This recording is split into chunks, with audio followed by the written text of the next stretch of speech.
Testing one. Check two. Test, test. Mic check. One, two, testing. Are y'all getting anything? Oh, you did? Yes. Unless something changed. No, I ain't touching nothing. That's when he came in. He was over there, and I was like, yeah, I think this is all set.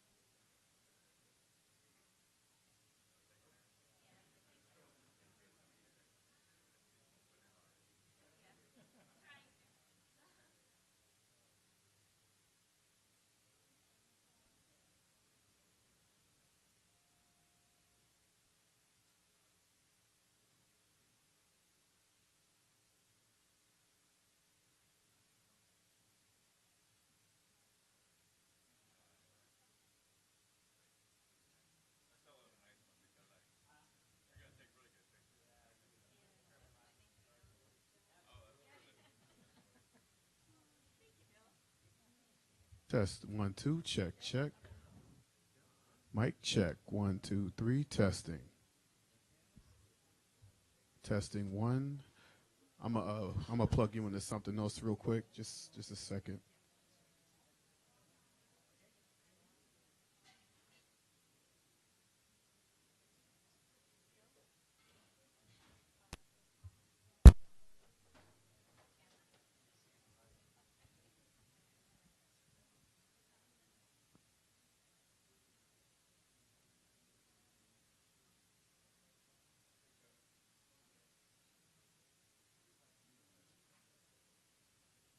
Testing one, two. Check. Mic check one. Check two. Is that working? Cool.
Check, check.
Good morning. Good morning, ladies and gentlemen. Thank you, Sue. Good morning. We'll begin our program. So we'll invite everyone to direct your attention to the stage for the first part of this morning's program. Good morning and welcome to the Borlaug Cast Communication Award Presentation Program. I'm Linda Chimenti, Executive Vice President of the Council for Agricultural Science and Technology, better known as CAST. And it's my great pleasure and privilege to be your host for the first part of this morning's program.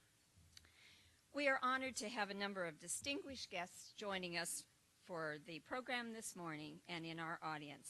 And among them are World Food Prize laureates, previous winners of the Borlaug Cast Communication Award and its predecessor, the Charles A. Black Award, state and local officials, executives and administrators from several major ag and food companies, outstanding scientists and researchers, guests from foreign countries who are here for the Borlaug Dialogue, current and former CAST officers, including 2 previous executive vice presidents of CAST, and many other people who recognize and value the importance of food safety and security for the future of our growing world. I'd like to share a few words of thanks with the key people and groups who have made this morning's events possible. And what a fortuitous arrival, because I begin my thanks with Ambassador Quinn. We worked that out, didn't we, Ambassador? It was, I know, thank you so much. It was worth being here at midnight to rehearse, wasn't it? Ambassador Kenneth Quinn and the outstanding staff of the World Food Prize who have welcomed CAST as a participant for the 4th straight year. We thank you. To DuPont, our current sponsor, both of the award and of this bountiful, beautiful breakfast event, thank you. To all the speakers who are here with us this morning, to the staff members of Elanco who have worked closely with our staff to prepare the second part of this morning's program, and to my colleagues, members of the CAST staff, whose diligent hard work for a whole year is culminating in this morning's celebration. Thank you, everyone. We're here today to honor the winner of the 2013 Borlaug Cast Communication Award. It's an award given annually by CAST to a scientist, engineer, technologist, or other professional who demonstrates a passionate interest in communicating the importance of agriculture to policymakers, to news media, and to the public. This year's winner certainly exemplifies the quality of passionate communication. CAST has presented this award annually since 1986. The award is dedicated to the memory of Dr. Norman Borlaug, the man who fed the world and the author of CAST Paper Number 1, and to the memory of Dr. Charles A. Black, the first CAST president and executive vice president and member of the founding committee of CAST. The presentation gift is a globe made of bronze, custom designed for CAST by noted artist and sculptor Jerry Palin. The spherical bands bear the words agriculture, science, and technology, while the base is inscribed with a phrase that captures the essence of the endeavor in which we are all involved. It reads, "A world supported by plants and animals." There seems to be a long-standing tradition at award presentations that the current winner is brought on stage just for a final appearance before the new winner is named.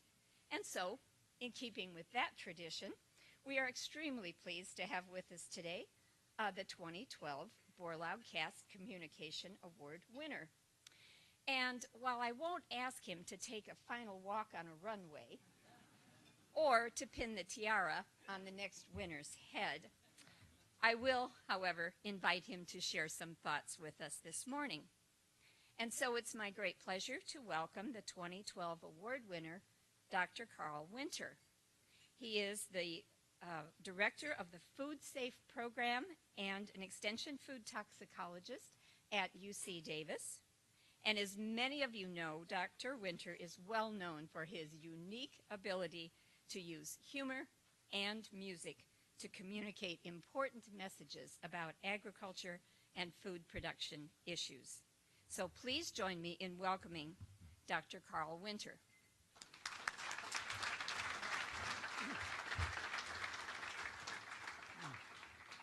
Linda, thank you very much for that warm welcome. It's really a privilege and an honor to be back up here this year. I have such fond memories of coming last year and being able to entertain some of you a little bit with some songs about food safety. But in the past year, I've had a chance to think a little bit about this award. And one thing that's clear to me is how unique this award really is. We have in the science world lots of opportunities for scientists to be recognized, lots of research awards, service awards, various types of things. But very rarely do you see the concept of communication being recognized as a very important component of things. I think it's very unique. And then certainly the pairing of CAST, which has been doing fabulous communication long before the digital age, really had a wonderful track record in communicating important scientific messages to broad audiences to reach different targeted clientele groups. CAST has been a leader in that for a long time, and to have that paired with Dr. Norman Borlaug's name as, you know, a very prominent scientist, very influential in feeding the world, and the author of the first CAST presentation, makes this, you know, really a very spectacular award. And I'm just really humbled to have received it in the past year, and I think it's wonderful to recognize that. As an academic scientist, I know that the notion of communication is something that all universities say, yeah, we'd love our people to get out and communicate. We think that's great. But in fact, in terms of sort of academic currency, you know, you have so many other things that you're doing in your life that you know, maybe communication isn't that important in being successful in academia. I would guess on the industry standpoint, you have various people that are often assigned to do the communications for particular companies. And I think that's problematic, I think, because what we end up doing is taking our science and sort of packaging it in many cases in very bland ways. We don't allow our scientists to show a lot of passion and enthusiasm, develop those soft skills, which are also important. I work a lot now with graduate students at the university, and I think a lot about when they show up in our program and they are very excited about making an impact in the world. They want to be doing something important. They would like to be comfortable. They would like to have a nice life. But mostly they want to have an impact in their choice of profession. And I think one of the ways we can best encourage them is to allow them to communicate, to give them opportunities to communicate, to value communication, taking whatever you're doing on a day-to-day basis and applying it to a bigger audience. I think that's very, very important. We don't seem to have a lot of emphasis in that, but I think it's awards like this CAST Borlaug Communication Award, which might really influence a lot of young people as young scientists become aware that awards like this exist and that communication is important. I think that type of thing may empower students to try to get more interested in this and to take a more active role in communicating the things they're doing. So in closing, again, it's just been a wonderful year for me as the 2012 winner. I have such fond memories of coming here last year. It's so nice. It's so much easier this year to to go up, talk for a couple minutes, and sit down. But I really appreciate what this award stands for, the commitment that CAST has made, DuPont has made to keep this award going. It's very, very important. I think it can inspire a lot of our young scientists to, continue on in the very noble pursuit of communication. And with that, I look forward to sitting down and being inspired when our award recipient this year gets to say his thing. Thank you very much.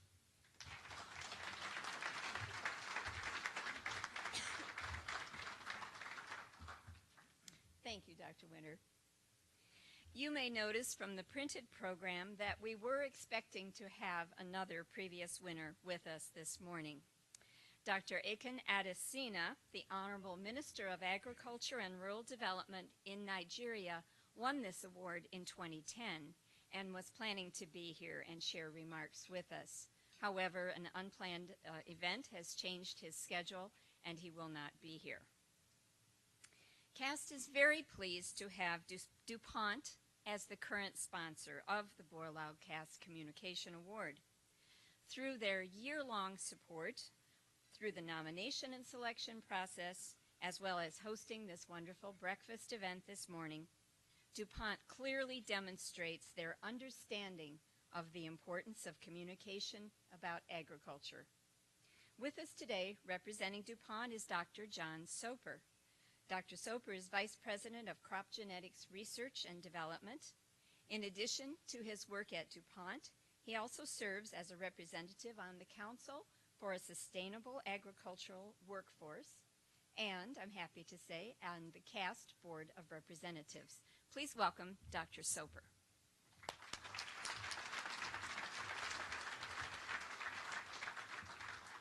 Well, thanks, Linda, for the kind introduction. Really appreciate that. And it's really a pleasure being here representing CAST, representing DuPont, and representing the Borlaug CAST Communication Award. It's also a pleasure to be here with each of you because I think all of you share the same vision that we have, and that's that goal of feeding the planet and helping to increase productivity in a sustainable way that keeps people fed, that keeps energy supplies increasing, and also increases feedstocks for various materials. We're really honored to support the award for two reasons. The first is that we understand the importance of excellent communications in this agricultural field. There are so many challenges, so many complexities with biotechnology and just understanding everything that is going on in the science. We face the challenge ourselves of doing that communication, and we know how important that is. And Jeff, you've done an excellent job in supporting communications in this field. The second is we're honored because of the namesake of the award, Dr. Norman Borlaug. Some of you may not know that before Borlaug went on and became a wheat breeder and won his Nobel Peace Prize, he was a DuPont microbiologist. During World War II, he worked at DuPont in a number of wartime efforts like camouflage and antiseptics and things like that. So he was a DuPonter before he became a Nobel Prize winner. We also have a lot of connections with Borlaug through Pioneer. And many of you know Pioneer was founded by Henry Wallace. And Henry was basically the person who identified corn, the hybrid corn, as a business opportunity. And really the founding of Pioneer, which was then the hybrid seed company in 1926, really formed this entire business of hybrid corn. Wallace went on to become Secretary of Agriculture for the U.S., and then he was Vice President for Franklin Delano Roosevelt. And one of the famous things that he did while he was Vice President, he got in his car. I think he was in Des Moines. He got in his car and he drove to Mexico. He drove it by himself, I think, in his old car. Something you wouldn't do as a Vice President today. And he went down, his goal was to visit with Mexican farmers and to understand their plight. And he realized after visiting with them for a couple of weeks, as he went from farm to farm, the challenges that they faced and the low yields that they had in corn and wheat. And when he got back from that trip, he talked with the Rockefeller Foundation, and he convinced them to put in some funds to help establish what today is the International Center for Maize and Wheat Research, also known as CIMMYT. And of course, it was through CIMMYT that Borlaug got his job as a wheat breeder and was able to do all the marvelous things of increasing the productivity for wheat growers in that area. So we have a lot of connections, and we're very proud to sponsor the award. Again, we know that communicating and collaborating is really the key issue of solving these complex issues. And today, almost 1 billion people go to sleep every night hungry and not knowing where their next meal is coming from. And as Ken always points out when he does his speeches, political and social unrest really remain in large part in areas where people are starving. So it's a really key goal for all of us. So we're here today really to acknowledge those in the industry who are up to the challenge of solving the hunger issue and successfully making a difference through their communications efforts.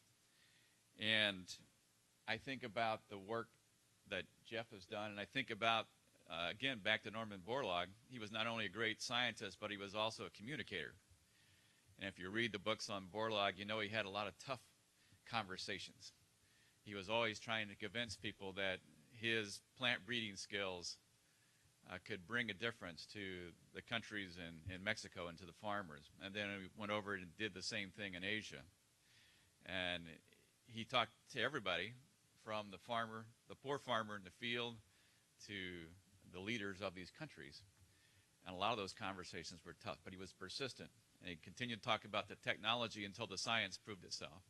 And I think that's to a large extent what Jeff continues to do in his role. So thank you very much again. We're proud to sponsor the award, and also we will be extending our sponsorship into 2014. So thank you very much, and I'll pass it back to Linda.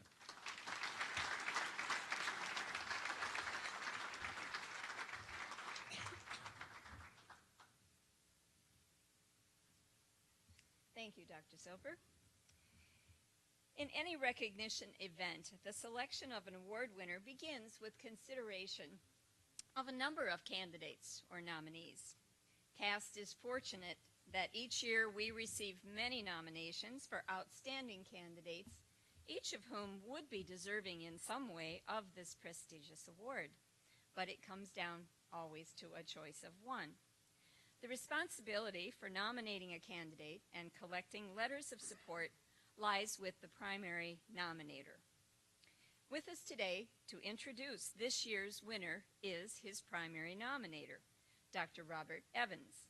Dr. Evans is a senior veterinarian with Cargill Turkey Production in Virginia, and he represents the American Association of Avian Pathologists on the CAST board. Would you please join me in welcoming Dr. Evans?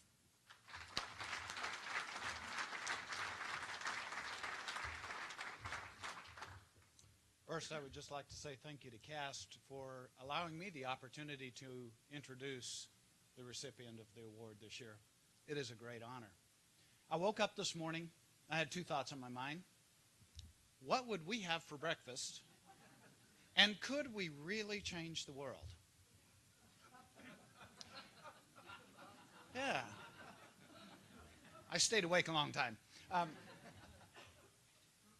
What crossed my mind was there are millions of people that woke up this morning and they didn't ask the question what they would have for breakfast.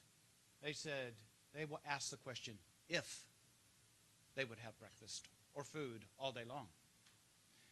That's an awesome weight to carry. 1 year ago, I had the opportunity to shake the hand of President Barack Obama as I handed to him or delivered to him the National Thanksgiving turkey in the Rose Garden. That turkey symbolizes the opening of a season of celebration in the United States for those families who can afford to enjoy those meals together.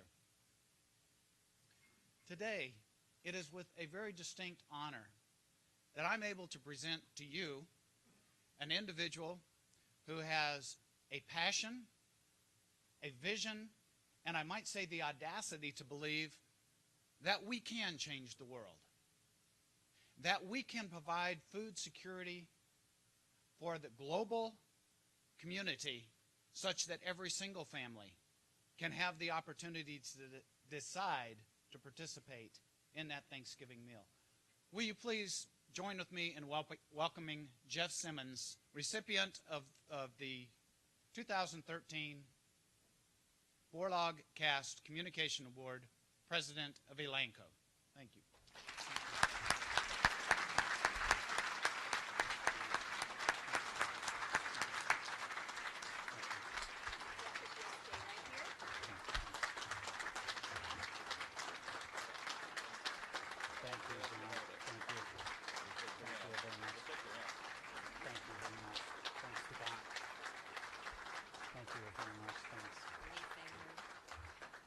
So on behalf of CAST and DuPont, we are very proud to present you with the 2013 Borlaug Cast Communication Award, and we wish you continued success in the search for solutions to the challenge of food security.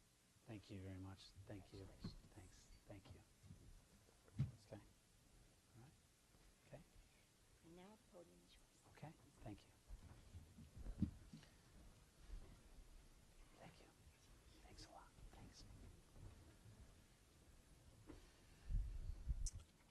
Well, I want to just say thank you. I'm humbled. I'm honored, and I want to thank Bob and Cargill. I want to thank DuPont for the sponsorship. DuPont is an amazing company that has the fortitude and the audacity not only to bring a lot of innovation, but to be a leader in the speaking up of that innovation. And then lastly is CAST. I just cannot say enough about this organization in terms of the focus of being able to say, you know, the center of this issue is driven by technology and remembering that, and the fortitude of just staying with the overall message of what we're trying to do.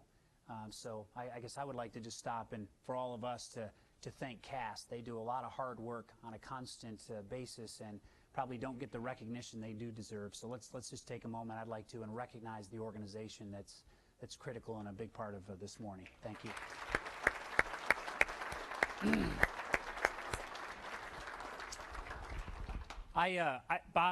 Bob said it all this morning. I think I looked at my breakfast this morning and said to myself, very similar.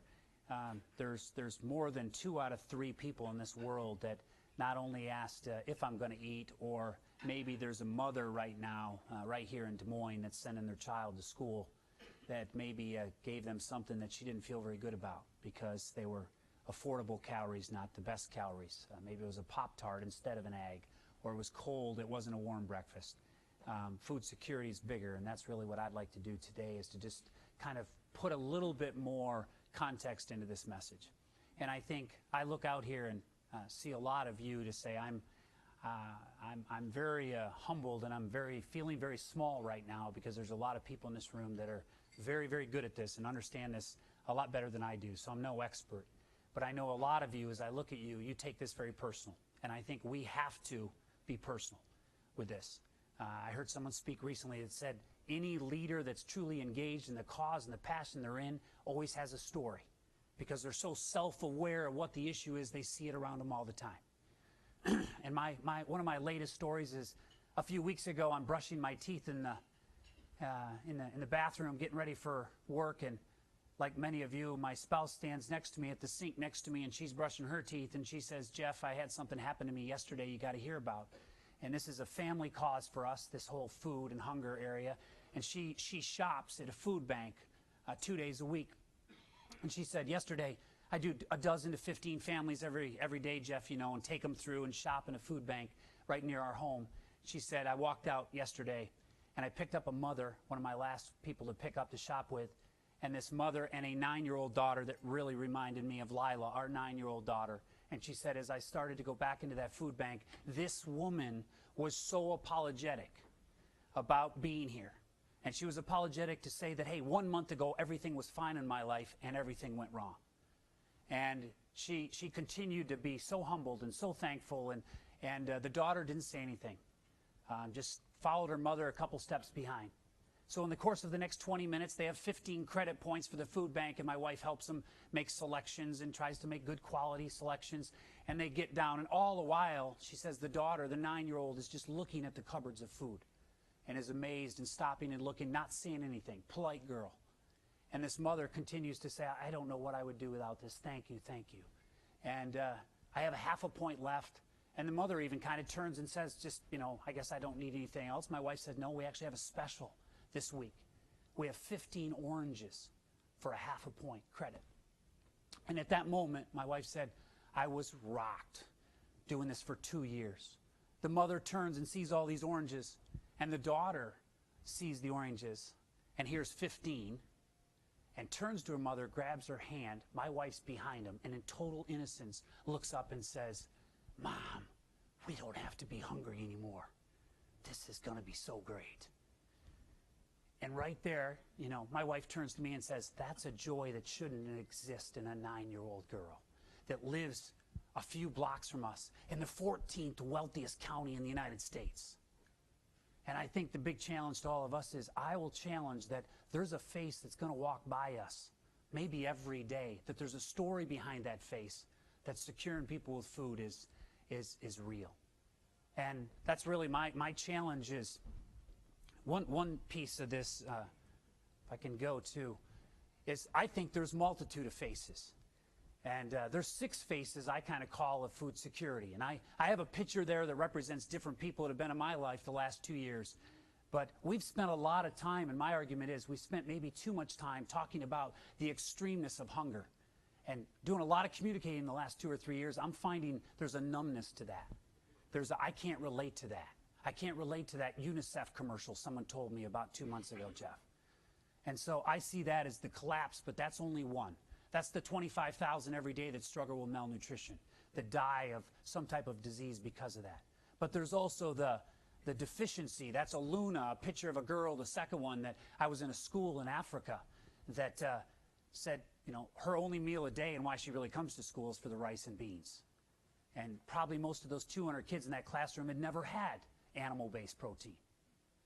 The third one were a bunch of boys, and my daughter and I took on a 16th birthday trip to Haiti. We played soccer with for 3 hours, and my observation was those boys, as they played soccer, there was 1 or 2 of them always jumping off the game, catching a walk-by to hunt down the food. The real Hunger Games of saying, as Bob said, I don't know when and where my next meal is going to come from, but I'm gonna find it. And there's a lot. They say 40% of the population living on $2 a day is in the hunt. The other one is the edge. This is the girl in the food bank. This is, they say, Americans and Europeans, 1 out of 3 are 2 major events away from being in a crisis and struggling with food security.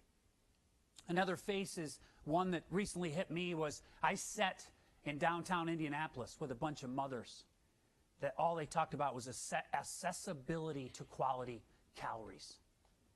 And they were heart-wrenched, and the crying and the tears coming off their faces saying, we are mothers of kids. And this one lady, Wendy, says to me, my daughter is overweight, but she's hungry all the time. And all I can feed her is what I can buy at CVS and Walgreens because I can't get to a grocery store. And the quality of calories has become an issue. And she said, I have a daughter now that's 13 years old that is overweight and has failed the Indiana basic education test. She's skinny in the mind and obese in the body. And the last one is tradition. I was in Europe recently, and someone said, we must fight for. The last face, Jeff, you don't have here is the tradition we have to fight for security of food, to say in France in the morning, a quiche is important. And my family, and that's some of my kids, is, hey, we like eggs, as some of you know, a few times. I know Rob Ackerman, head of our U.S. business, is, hey, a roast after, or a ham after church is a big deal. Fighting for the tradition of food is also important. So my one last challenge is I think there's 6 faces. And it's not just from disease. It goes all the way to the decisions we make every day. And that's what all of you are fighting for. And I challenge to say we got to make this a little bit bigger of a spectrum and say every one of us walks by a face that's seeking food security every day. And I think we need to dig in and understand that and bring the broader message of food security. I say food security. Some people say, what is it? I sat with a major retailer the other day and it got confused with food safety. No, food security is when food's a non-issue. That I don't need to worry or think about food anymore. That's what we're striving for. That's what World Food Prize is for, and Ambassador Quinn, and what Norman Borlaug's vision was a long time ago. Let's make food a non-issue. And I think we've got to shift our paradigm a little bit. And I'm going to quickly speak because I think there's a great panel here that has a lot more wisdom and spectrum than me, but I know they all feel this way. We need to shift this conversation from a crisis to a solution. I say all the time, I sit with the president of diabetes and Eli Lilly, our pharmaceutical company I'm part of. Cancer, there's a president of cancer, Alzheimer's. They all are seeking the solution. They don't have it. We have our solution. We have the solution to the biggest health problem in the world. We also, this is, I think, bigger than hunger. This is about food security. I think we've lost some of our audience because we've spent so much time talking about the extremeness that most of the world can never get to experience and see. The other is we come to a lot of conventions and we talk and we work in packs. And one of the things I challenge all of my fellow executives and companies is let's stop being so politically correct. And let's make this as personal as possible. Let's all of us have a story every week about what we do. And lastly is really this. I'm really here more about a movement. And I'll share a little bit of the challenge we have inside Elanco to say, no more talk. What can we do from World Food Prize 2013 to World Food Prize 2014? So in front of you is a little bit of what I kind of call our mission or our manifesto, and I know a lot of you believe this, but we're about to release a report that's more of our perspective, but it's a way to be a little bit more provocative than we've ever been. And the opening page is really this. And bottom line, without going, and some of it's in front of you, it's just simply saying enough's enough. We have enough. We've talked enough. I don't know about you, but there's a positive ending to this story, and it's time we do it. And in my short comments, I want to say I think we're at a tipping point, and it's time to make that happen. I think we all have a vision. I have a vision that we're headed to 9 billion. But it isn't just 9 billion people with food. I believe, as it was shared this morning, a more stable world. I was with our Middle East business last week, and they said, don't be fooled. The unrest in a lot of these dictator communist countries is the unrest of hungry people. We have a more stable world, I see, before 2050. We have people and mothers sitting in urban cities like Des Moines and Indianapolis that have kids that are eating better meals and are passing and are stronger and smarter in school and more engaged. And obesity and diabetes is less. I see one where we're using a lot more, less resources than we are today. We've got to not only freeze the footprint, we got to produce all this more food with less. That's my vision. What's yours? My challenge is let's not leave World Food Prize 2013 without my even challenges. Sign that. I'm asking some people to go to this sensible-table.com at the end and say, make food security your cause. That's what this new generation wants. But candidly, any industry, we got to sign up and say, personally, this is part of who I am. So my aspirations between this World Food Prize and next, on behalf of a great company I want to also thank is Elanco. I work with 3,000 passionate people that are on fire that I get fueled every day by them. And here's our goals. One is 10,000 individuals sign up to make this their cause. I'll make it mandatory for the 3,000, so we're a third of the way there inside. Okay? Second is 1 million positive impressions per week with media, which I'll talk about. We've actually had a few weeks here, but my challenge for all you other companies is let's balance this debate and insert with social media and other things is let's put the food security positive impression back into the world in positive impressions, and I'll talk about that. But our goal is 1 million a week.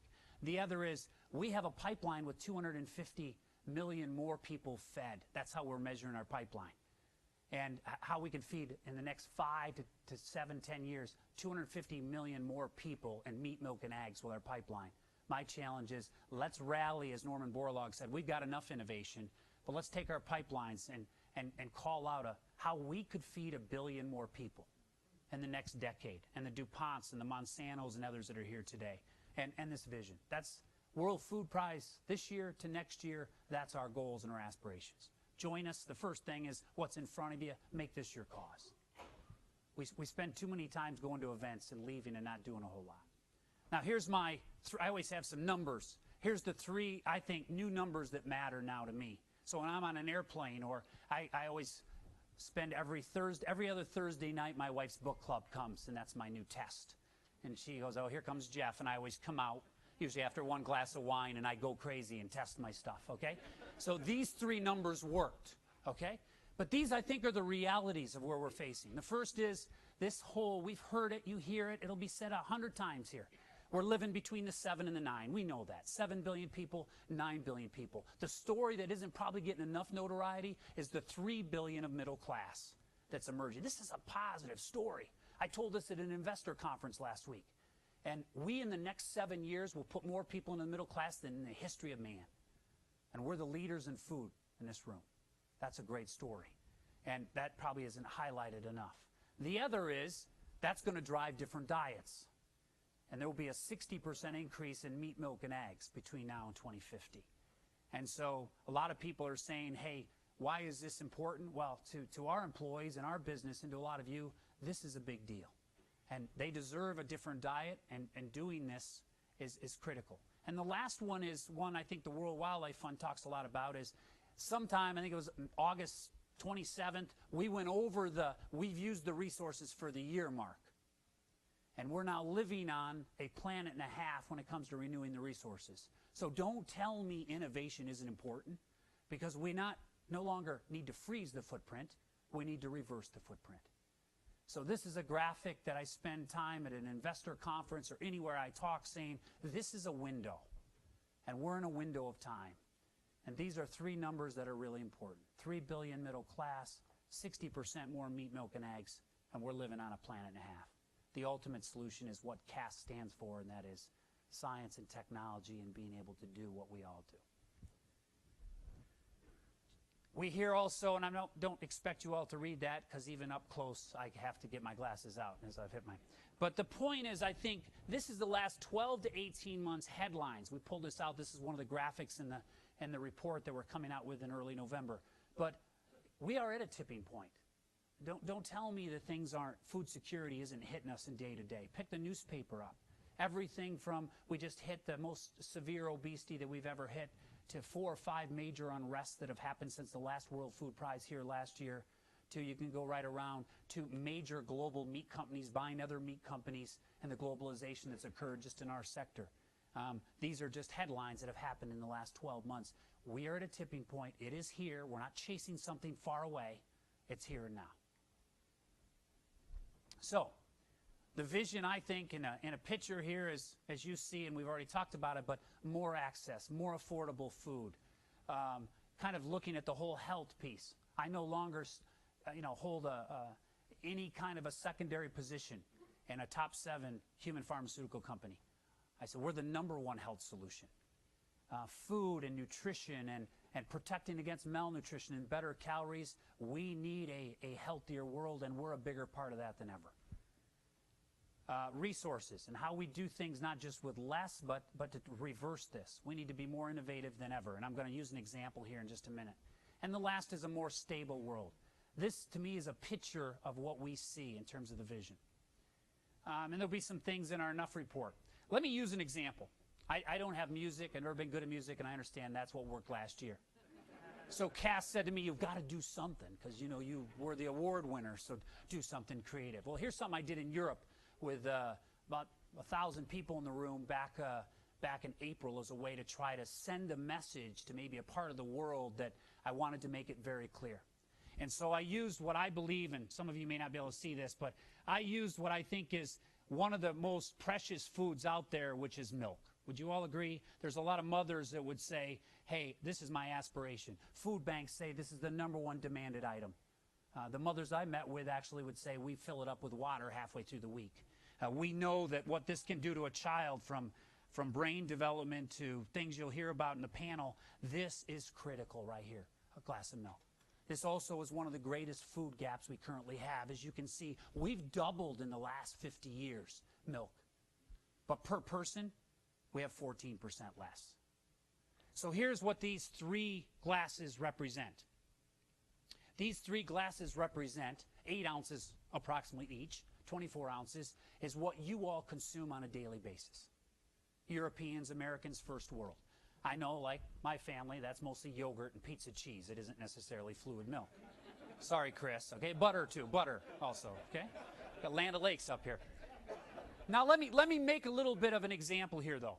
If I separate these, there's another story. There's what we have globally per person, which is 8 ounces. Are you with me? This is what we have. We consume 3.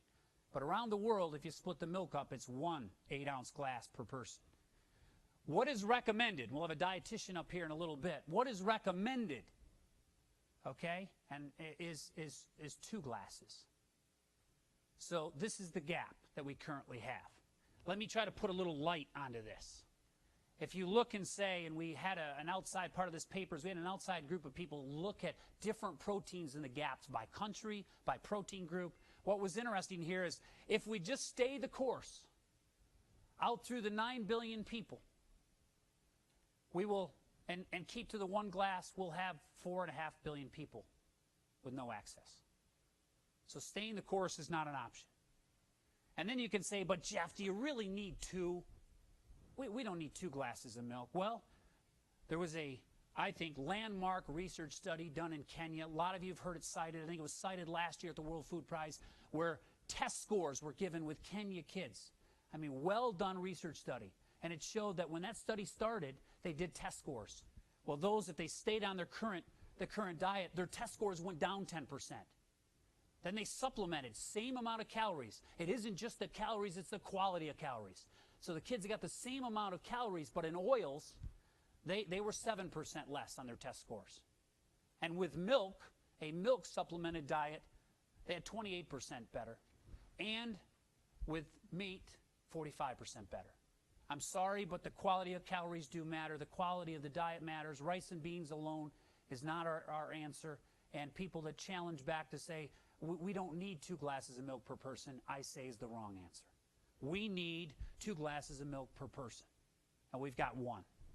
So that leads, of course, obviously when I was in Europe, is to say, well, what happens? Well, if we stay on the current course as we are now and just continue, we will need 40 million more dairy cows to make this happen. If we went and said, let's go organic across the board, we would need 75 million where we are, okay?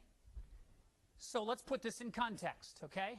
In terms of a dairy cow. A dairy cow globally will produce 32 of these glasses, 2 gallons. Here in the U.S., it's 7 gallons, so that's 3.5 times what you see up there. But globally, the global dairy cow produces 32. So the real question is, well, then how much more do we need? How much more would we need? Shockingly, we need, they even put a black line on the glass here for me because it's not to go over, is we need this much, 4.75 ounces per cow per day. If that, we don't need the 40 million more dairy cows. Okay? Is that possible?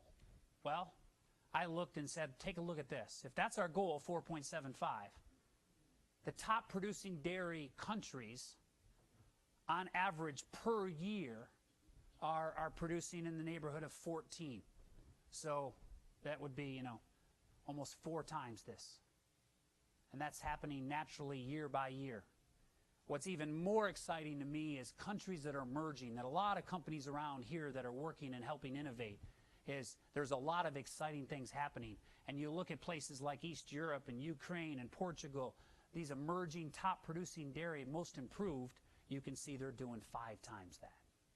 And you say, what are they doing? As we double-clicked and studied that, you know what the first thing was? Fresh water. That's pretty innovative. But it's vaccinations, reproduction, spreading innovation around the world as possible. This right here fills the gap. This right here gives everybody 2 glasses. This right here improves test scores. And this right here makes us turn this 1.5 planets around. This is very doable. I'm very confident in that. So that's kind of a different way, different than music. That kind of puts it. What also it does is I think, hey, as a whole, it does save. As a whole, as you play this out to 2050, 66 million cows, the land mass of Alaska, the fresh water consumption annually of 3 major countries in Europe are examples. So that leads to, can we do this? And so let me just share what I believe is in the center of this vision in this circle is 70% plus of the solution is innovation. Doing it better, doing it different, from fresh water to reproduction to the next plant genetic platform that moves forward. The other 2 that I think are equally as important is choice and trade. Let me touch briefly on them and then we'll bring the panel up. the power of innovation, one thing we did in preparing this paper is went out and got 20 global experts that study this all the time, and we surveyed them and said, what are the most important things to have an impact? And what came back, you may not be able to read all this, but this report was released yesterday by the Center of Food Integrity, is if you look at kind of that top section, it's from smallholder farmers up to policies and technology. It is enabling the technology that currently already exists to be released and globalized around the world. That is the #1 solution from 20 independent experts from all over the world, from China, Europe, US, Brazil. The belief is that's what's most critical. That report will be accessible. Now let me get into an area that I'm very passionate about that I think is absolutely critical. Is we hear all the time, you know, what do our consumers really want though? We live, a lot of us, in what I would call the luxury segment of where money for food really doesn't matter, so we have an ability to choose more than we ever do. And I would just challenge us all right now to stop, because I think this is the most important graphic of everything. Our world has changed, and I believe our measures have to change. And I've seen a huge change in the last year since I was here in terms of how we can measure what consumers want. So anytime a consumer says, or someone says, I don't think the consumers want that, I would ask you now to say, time out, stop, let's talk about this. We used to have headlines in newspapers and CBS News articles. Now I believe we have media mentions, which not measures the monologue, it measures the dialogue.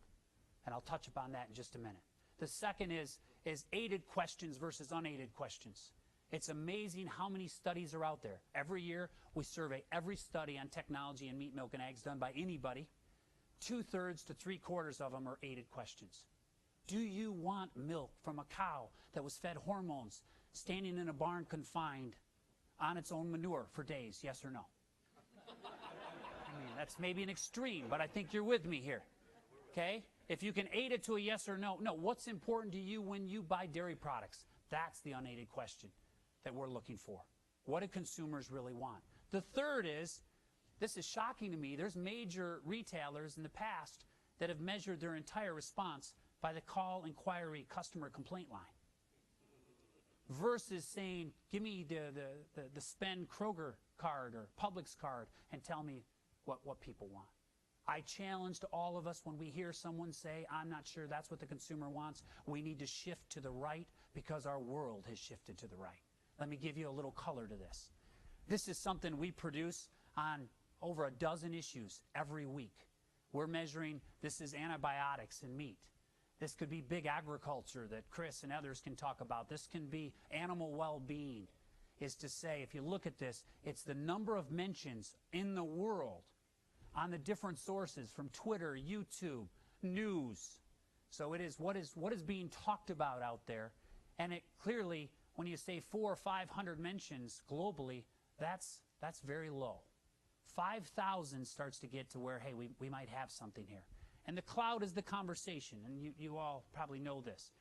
Just to put in perspective, we've been challenged some by, hey, how much dialogue is going on some of the things? Well, you'll have somebody from the government up here in a minute, Chuck, but the U.S. government shut down on one day. We had over 800 and some thousand mentions out there and the dialogue that was occurring. Compared to the comeback even, we had an issue in June once, and someone called in and said, there's an issue right now today on antibiotics. We're hearing a lot of news on antibiotics in meat. No question. Got to respond. Got to be there. There was 400 and some mentions that day.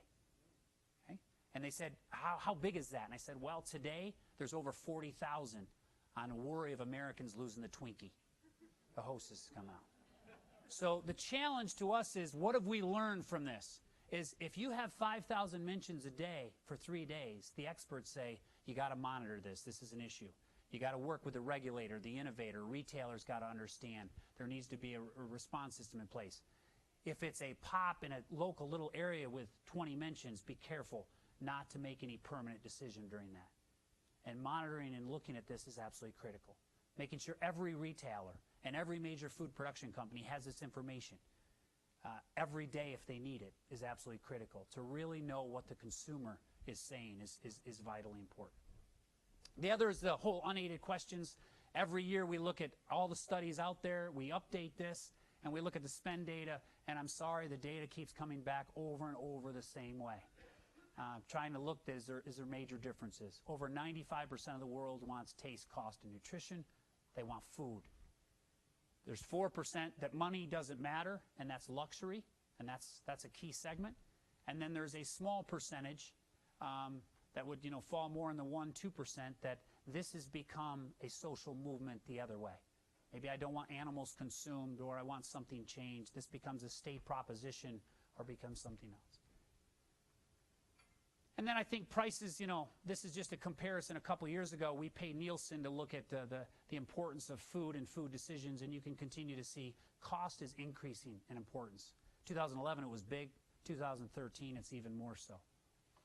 The last comment in my last couple slides here is just the third area of trade.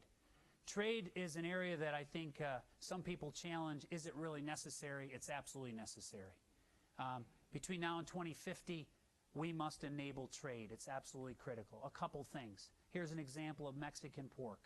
Bottom line, when borders are opened, domestic grows in a country that can be competitive, GNP grows, and access to more affordable calories grows.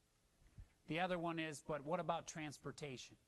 Actually, sustainability is better typically when food moves.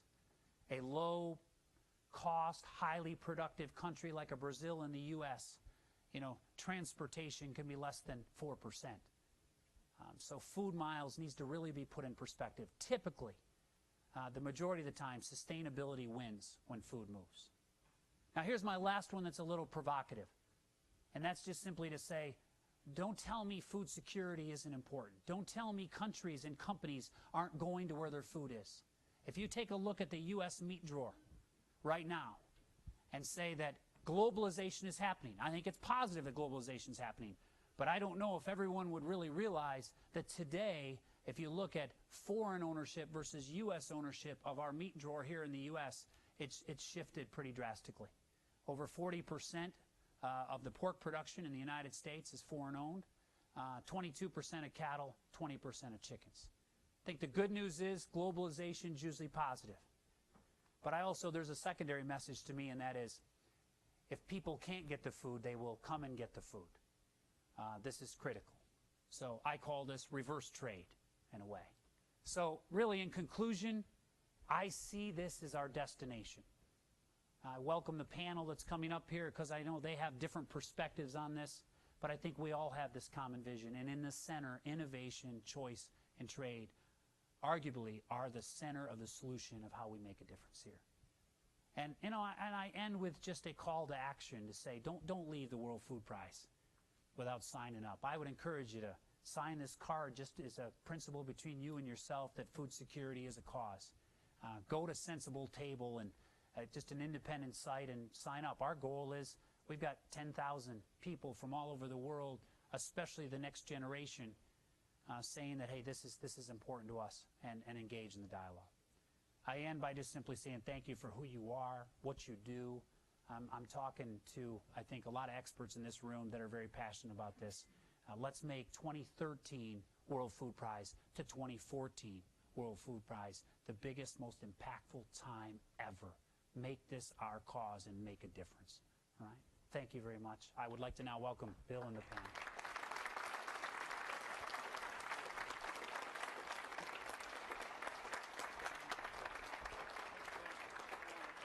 Thank you. Thanks, man. Thanks, Chris. Thanks, Chuck. Thanks.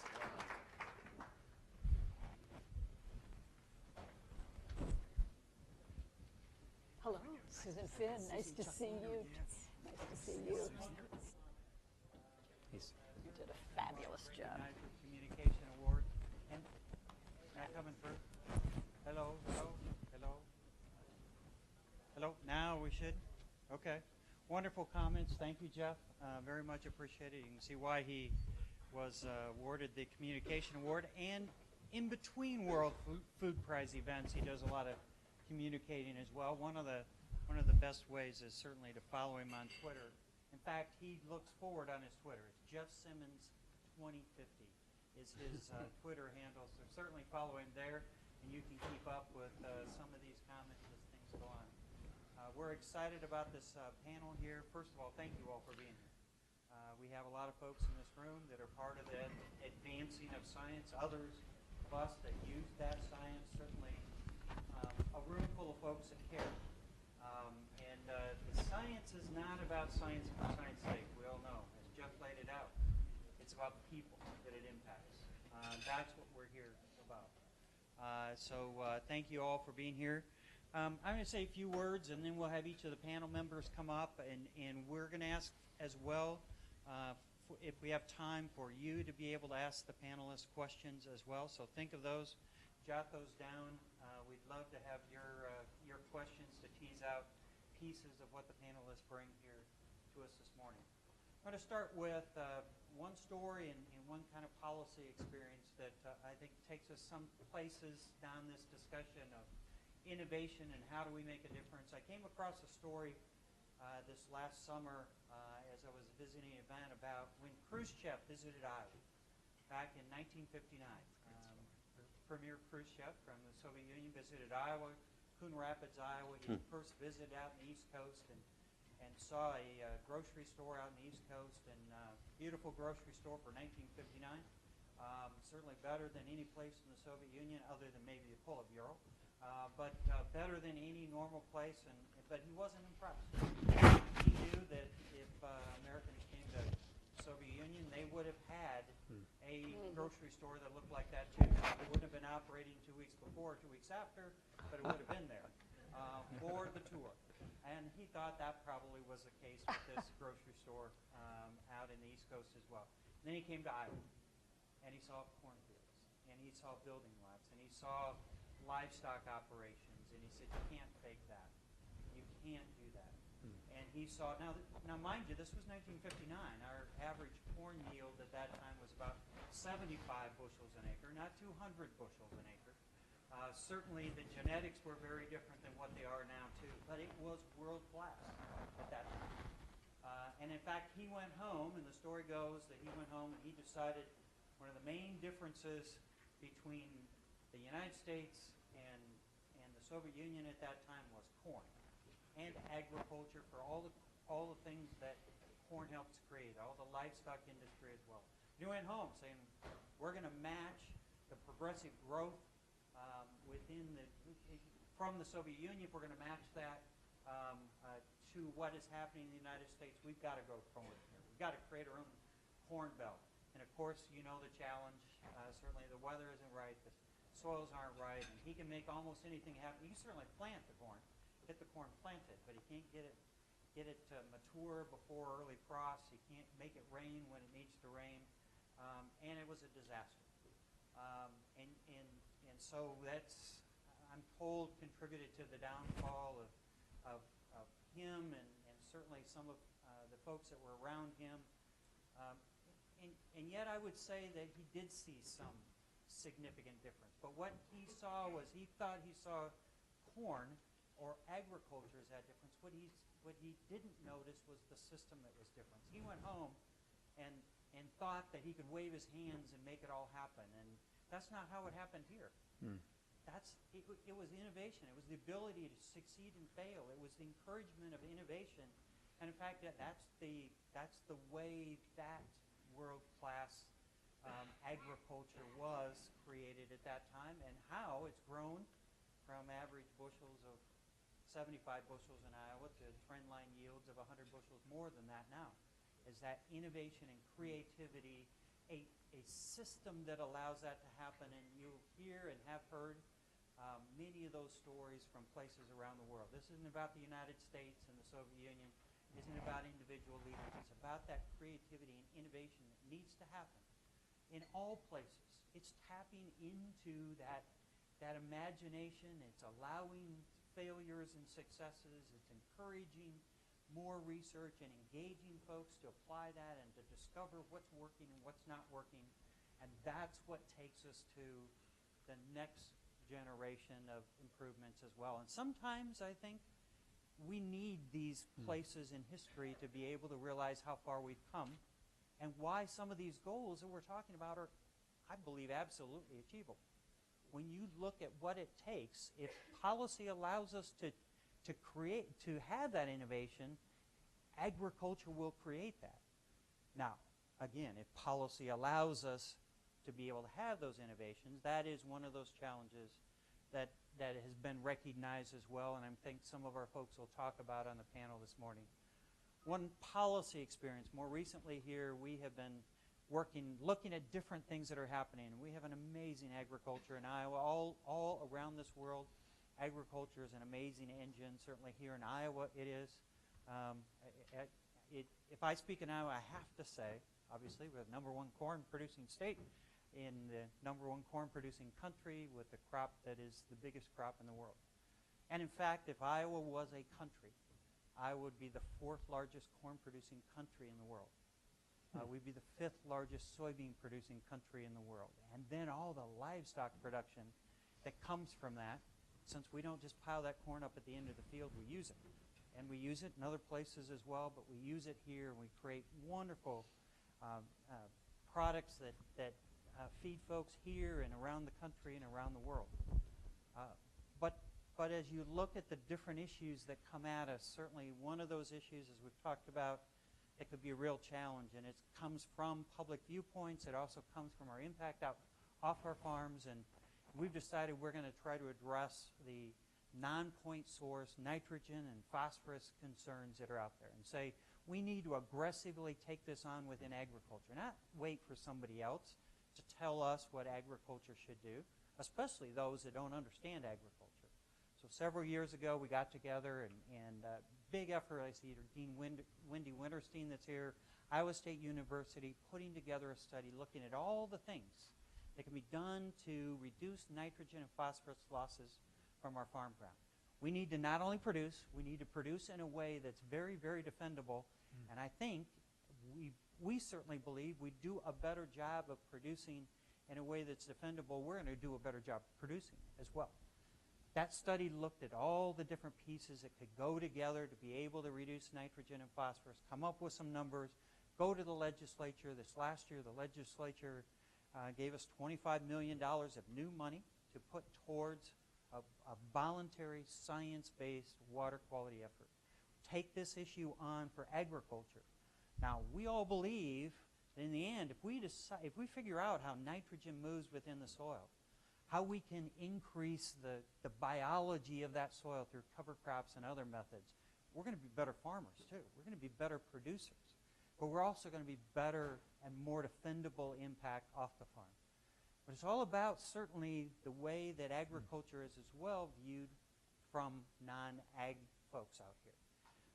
There is a great sense, and certainly as Jeff had talked last year as well, and has mentioned, there's this sense that folks not understanding agriculture is not just a bother, it's a real risk to us. We need to take these issues on, but we need to as well communicate these issues in a way that brings those folks that spend very little time thinking about agricultural food production into an understanding about the kinds of science, the complexities that we're dealing with, and be able to bring them together in a way that allows us to still innovate and create those innovations, not have innovations of fear, but innovation something that's championed by folks, as it is in most every other field that we look at. Now, we need to figure out ways to communicate that.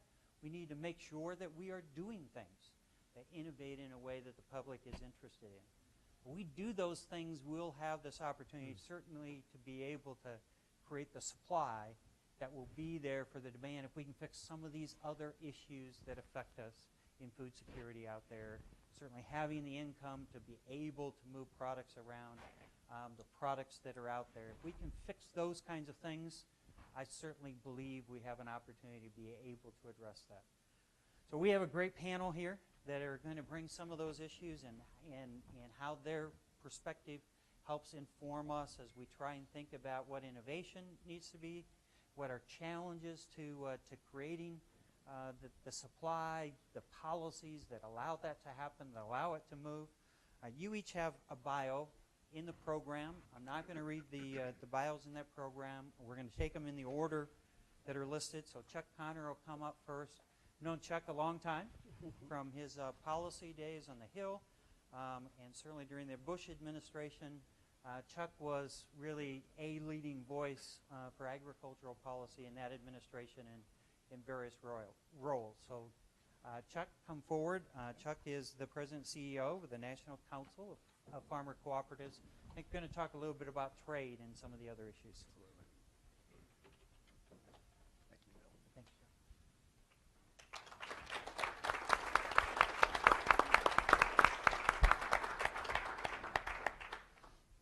I think we're having some technical issues here. I'm seeing a lot of grimacing going on here.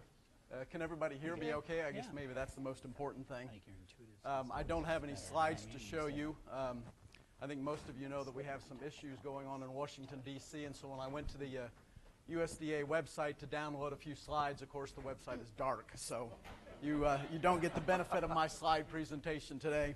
But folks, Bill, thank you for the introduction, and Jeff, I just want to join the many choruses of extending congratulations to you, not only for the award, but for the real passion that you leave, I think, each one of us with, and we're appreciative of that. I'd like to make a few short comments today, this morning, about where this topic that Jeff has raised really intersects with public policy. But first, let me just step back, if I could, and discuss a little bit why this really does come at what I think at a very opportune time for farmers here in Iowa, the Midwest, certainly our country, and perhaps, all over the world.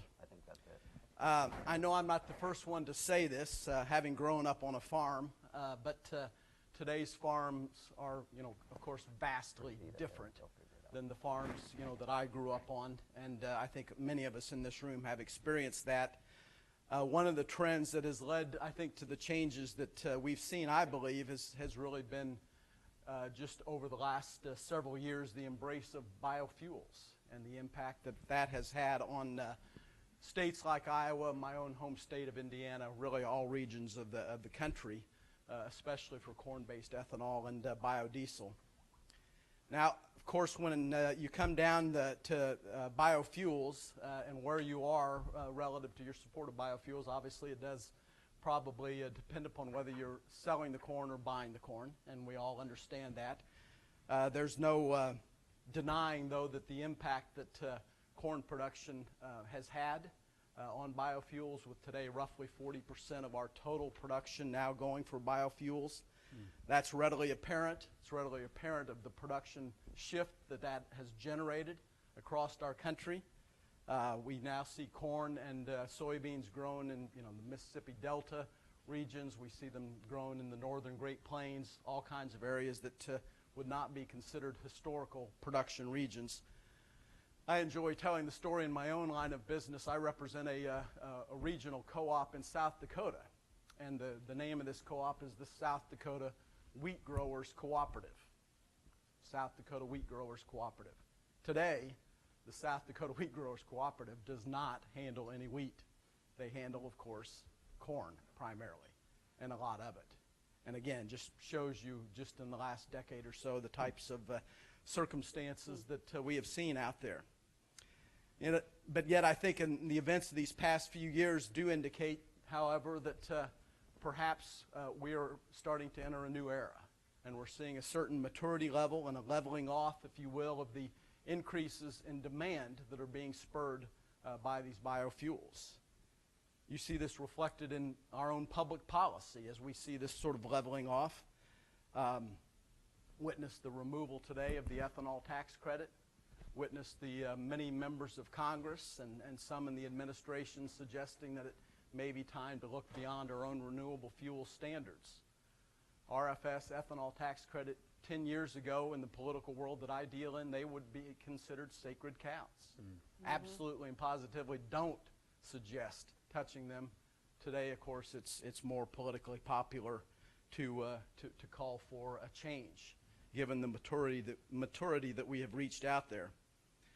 Ethanol and biodiesel, rightly, in the public policy debates, have brought our focus more towards domestic production and consumption in this country. There's no question in public policy sense we have seen that happen.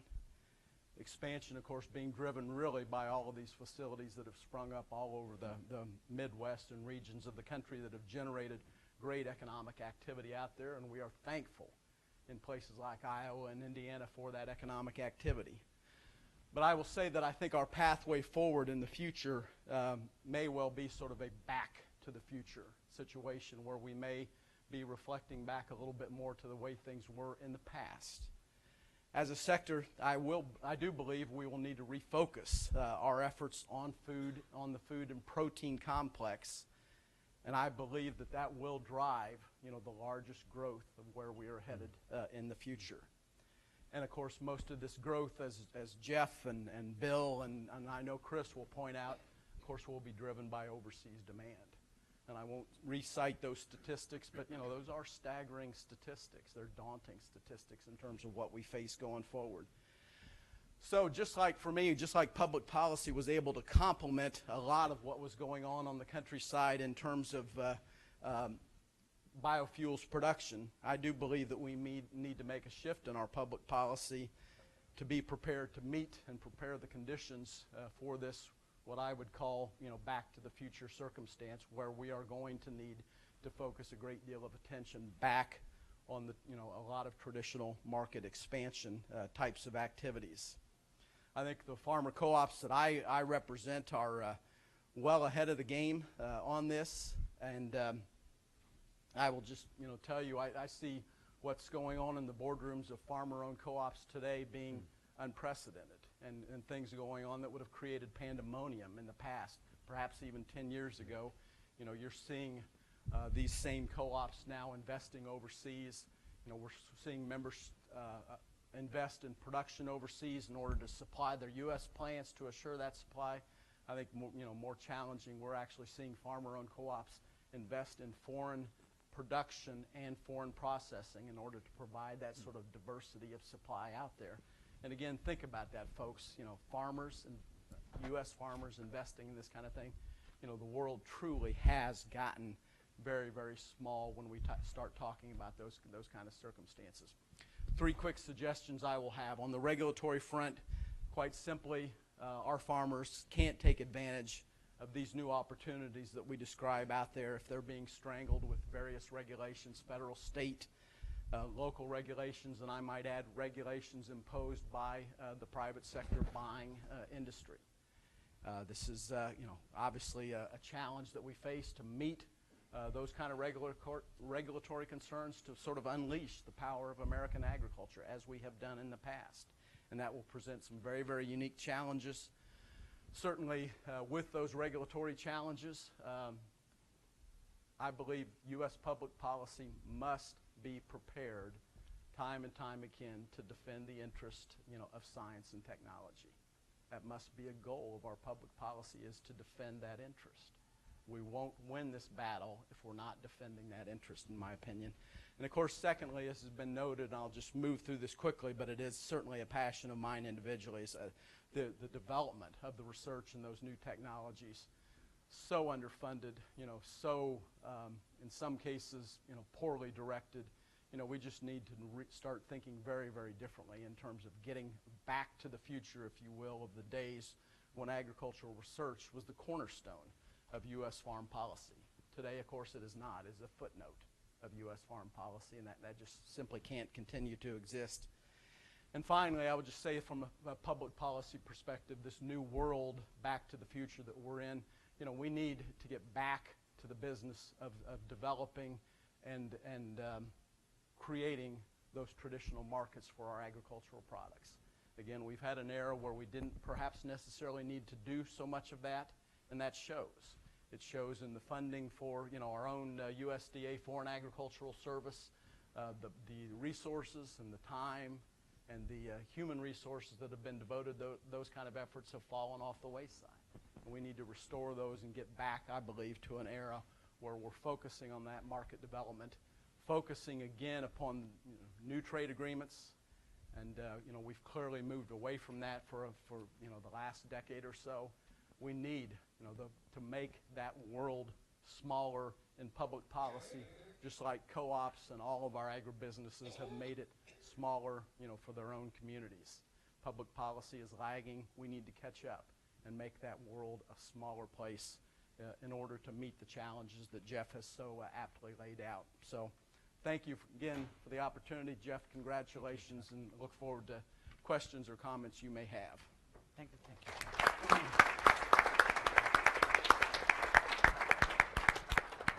I'm actually going to change up. I'm going to have Chris come up next. Chris Polisinski, talk to us a little bit about from a food perspective. And again, BIO's in your program.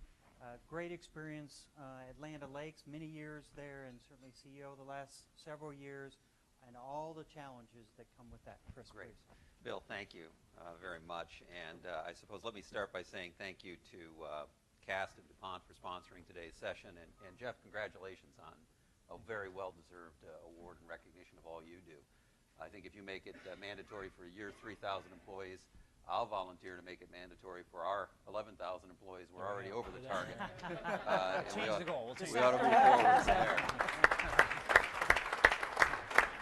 But really, I think it's central to one of the comments I want to make in my presentation today, which is we all need to step up our game in terms of engagement in a dialogue around food security.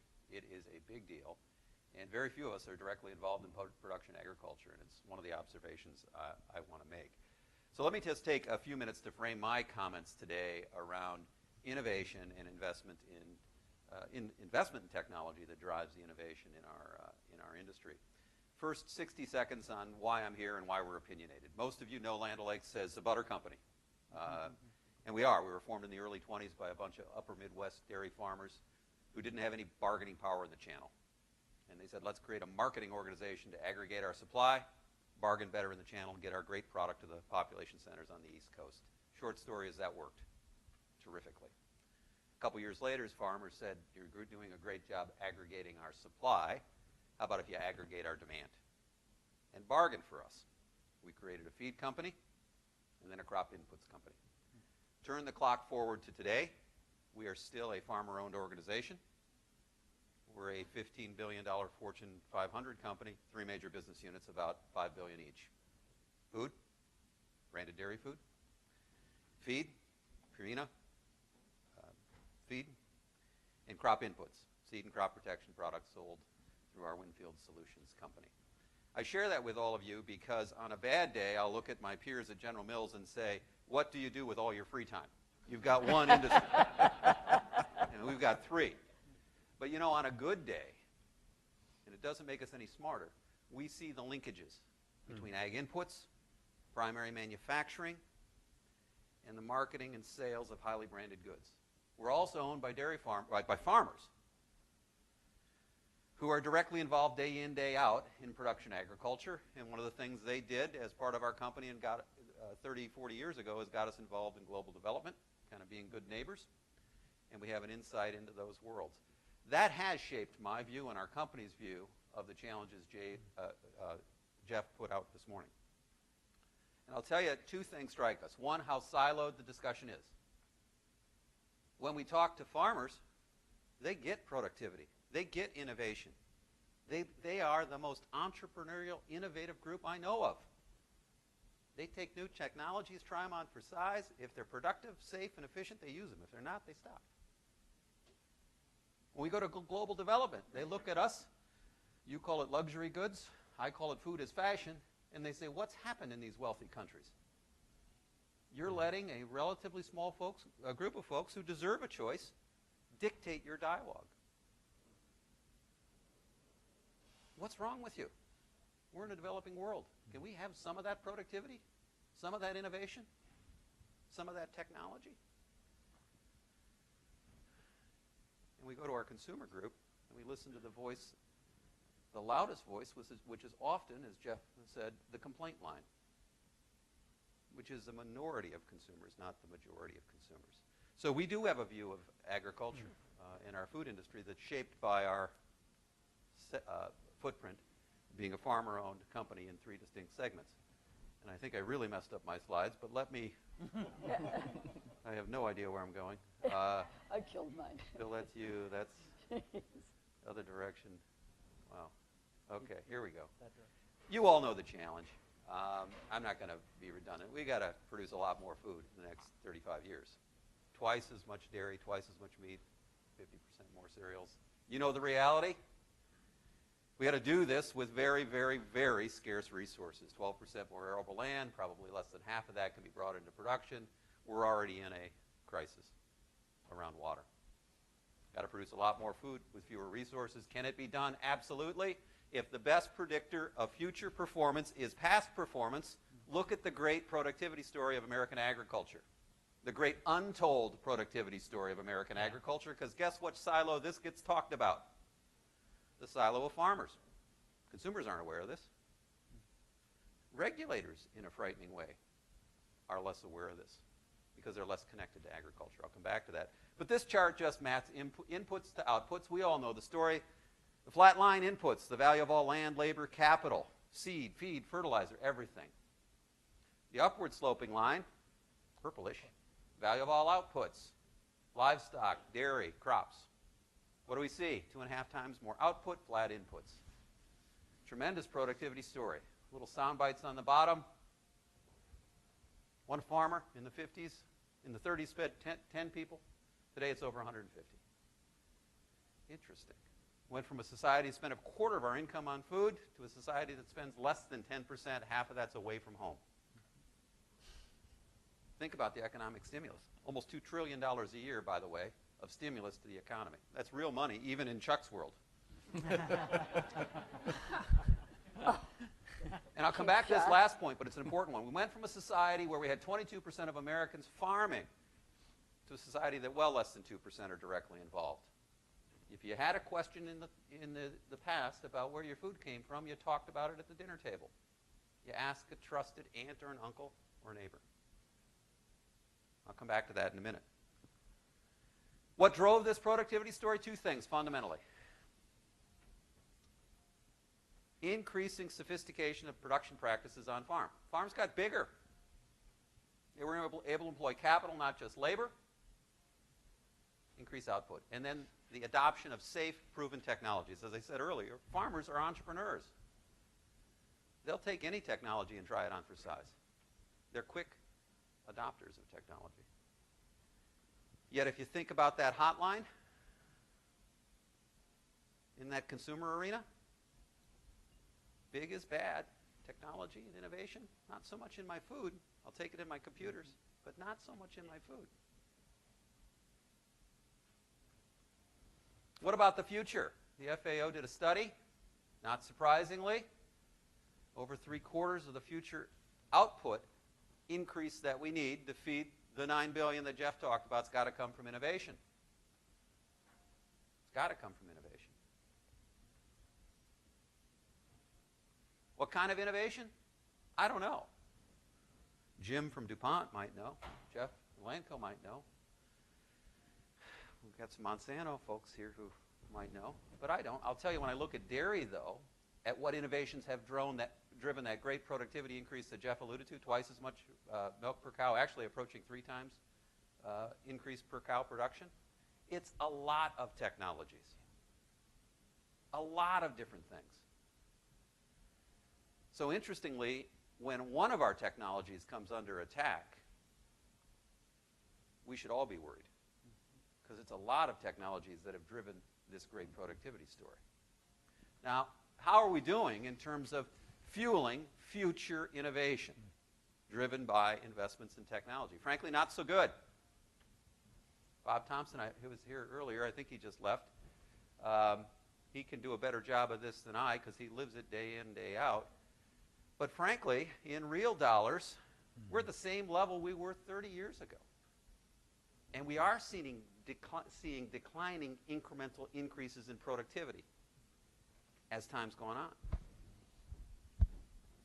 And interestingly, in the last 2 years, we've actually seen a net decline in investment in R&D and new technologies. By the way, back to my previous point about stimulus of almost $2 trillion going from a society that spent a quarter of disposable income on food to one that's less than 10%.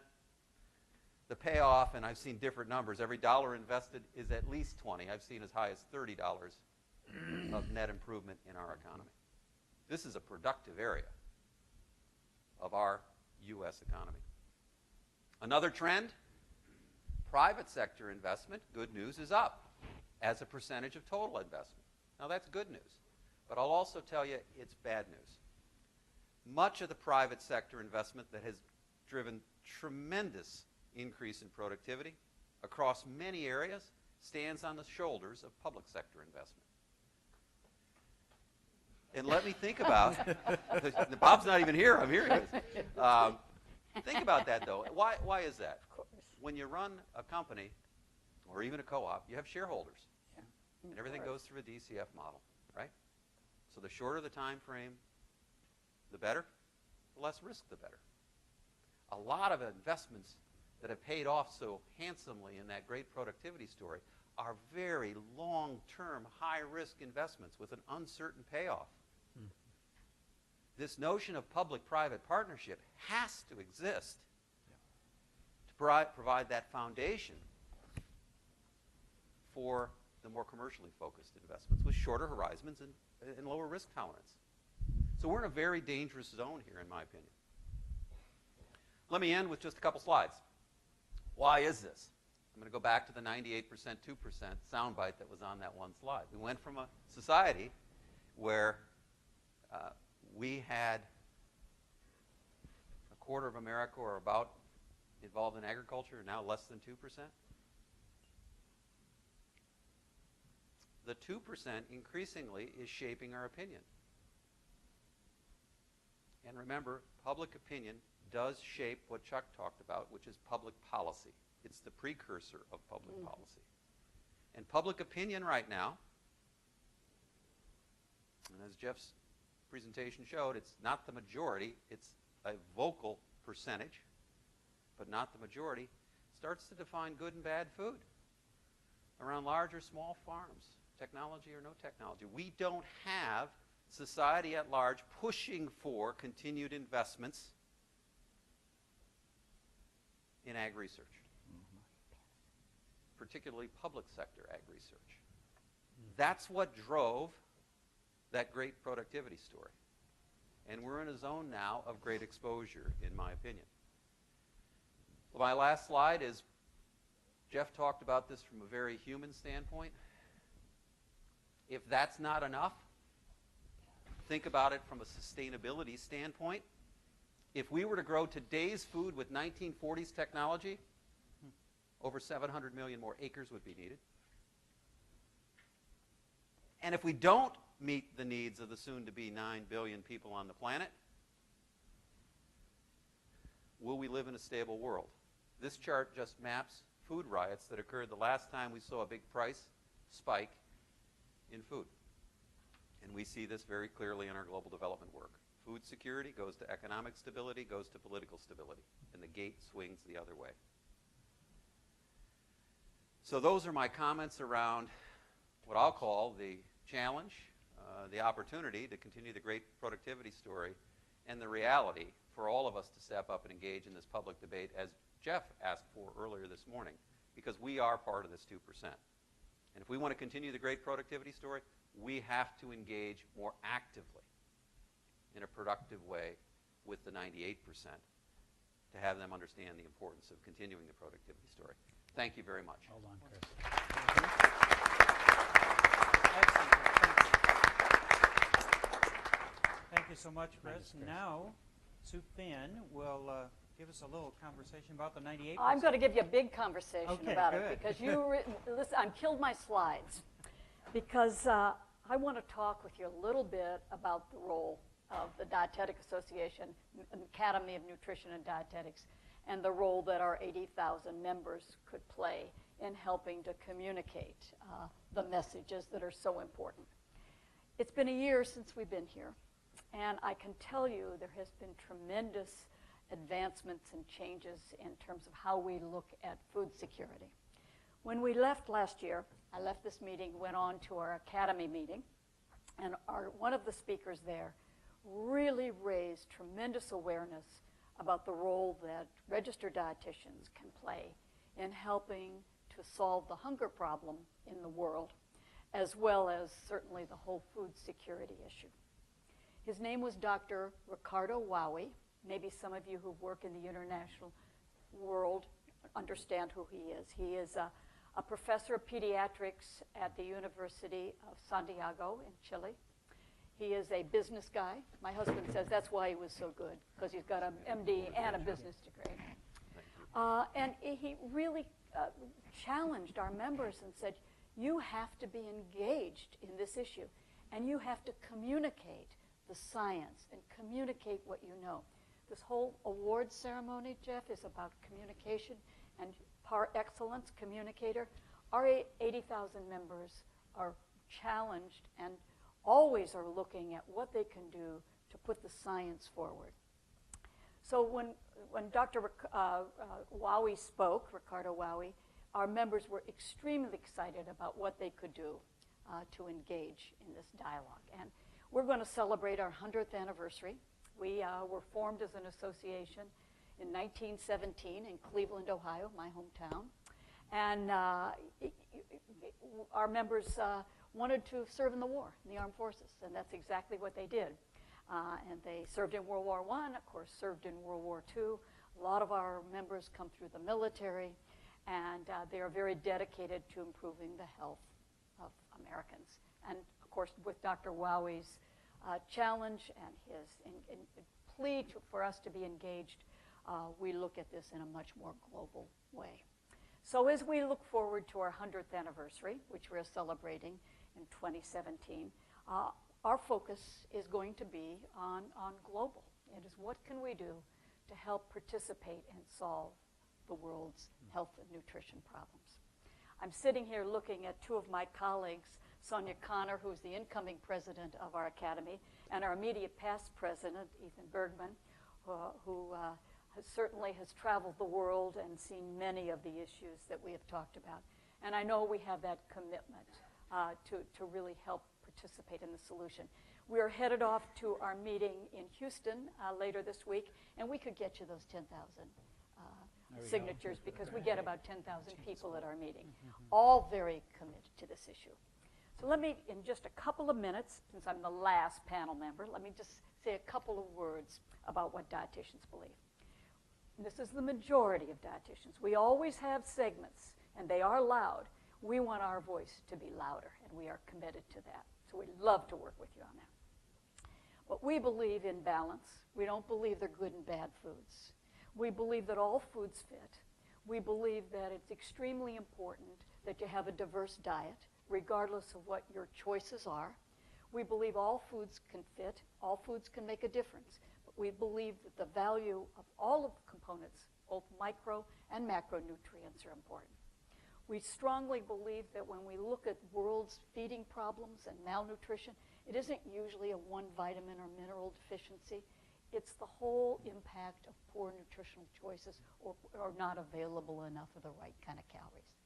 Calories make a difference, but so do the quality of those calories. We've been particularly focused over the last 10 years on fat. We've now focused on carbohydrates.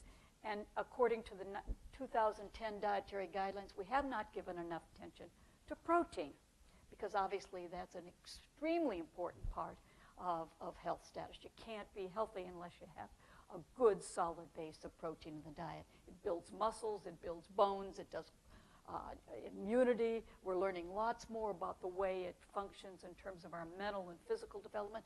Jeff showed you a slide of a classic study that's often quoted, study from Kenya, and it's children, young first and second graders. They were fed supplements, and those that were fed higher protein supplements had better mental scores on tests. By the way, that's the only way you can really tell. It's very hard to study nutrition, because you can't have a control of which you don't feed anybody. So you have to rely on some of these indirect measures. That's always the challenge we have. And they also looked at physical stamina, and they used mid-arm muscle circumference as a measure of muscle. And one can argue whether that is accurate, but the point is that's how we use those kind of tools to measure physical development. We've been using those for years. And in patients, we can tell whether you're building muscle by looking at that arm circumference measure. There are other innovations as well. But what we see is that when you give protein, you find better mental acuity, better scores on tests, better physical status, better stamina.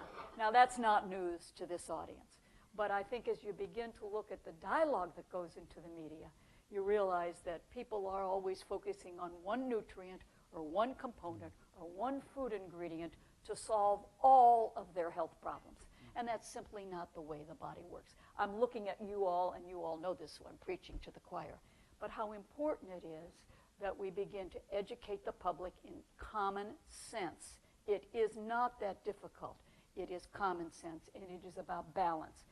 And we've got to learn how to get that message communicated and be louder than the people that come to the media and give the extreme position and create fear. We have great fear, and we have created fear among the public, and that's unfortunate.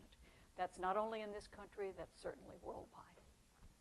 So what are we doing about it? Well, Sonia and Ethan can tell you that we have a very strong global commitment to really helping to participate in solving the food insecurity issue. We are committed to do so. This year at our annual meeting, we're heading out to Houston, and we're going to be forming some groups that really know something about agriculture. Our members, while we're very strong, we have 80,000 of us. I'm fudging only a little bit. Pretty close to 80,000 of us. We have very few that really understand much about agriculture. And we need to educate our members. They know a lot about food and nutritional value of food, but Sonia was raised on a farm, so she's perhaps an exception. I'm from Ohio, but I wasn't raised on a farm. I don't know much about, but I've learned a tremendous amount. And what we have to do is educate our members. And so that's what we're doing. And of course, you never have credibility unless you're really hands-on. So what we have done, we're working very closely with Jeff's team on bringing together a group of registered dietitians that are farmers. How much more credible can you be? And several of them, by the way, are from the state of Iowa. And we're bringing, as you would guess, and we're bringing them together to have them help us better understand what are the issues, what are the gaps, how are you communicating? We're including extension in that as well, all over the country, because we have good extension agents that often are in a spot where they're asked questions and maybe they don't know appropriately how to answer. But they can help us better design a kind of strategy that will help us communicate and to get the strong science and the strong information. We as an association, we as a profession, are all about innovation. We need to know more about what is going on and how is it being communicated and how can we better help communicate. We need to know more. We need to have greater understanding of research. There is a lot of research going on, and I think one of the panelists, I can't remember who, said researchers have a responsibility to communicate the research in a way that's context so that it's communicated properly to the consumer. Just a headline from a study often gets the public attention, but it needs better context, and who better than the people that are actually doing the research? We have an enormous amount of our members that do research, and they're trying to be very careful in doing just that. So it is about research, it is about innovation, and it certainly is about education, how important it is to get out and educate the consumer. We have a strong network. We have a strong network of RD spokespersons that are all around the country. We are creating more of them that understand something about agriculture.